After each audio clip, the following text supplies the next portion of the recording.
صبح کی نماز کے بعد مندرجہ ذیل دعا کو 7 بار پڑھ لیں، انشاءاللہ ثم انشاءاللہ آپ ہر قسم کی مرض سے محفوظ رہیں گے بفضل خدا۔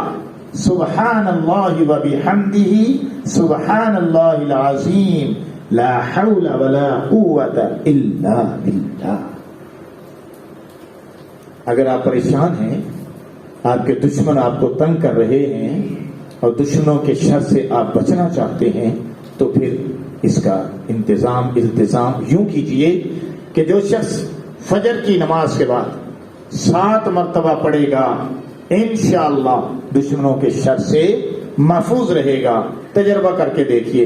دعا یہ ہے، حسبی اللہ الحلیم القوی لمن بغى علی، حسبی اللہ الشدید لمن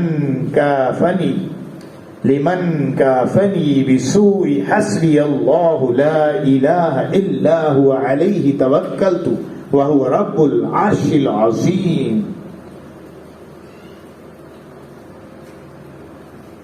سحر اور ہر تکلیف سے نجات کا، بچاؤ کا نسخہ بھی ورد آپ کے سامنے پیش کرتا ہوں کہ سحر ہے، جادو ہے، آپ کے نظر لگ گئی ہے، ٹونا ہو گیا ہے، تو آپ اس سے ان کلمات کے ساتھ انشاءاللہ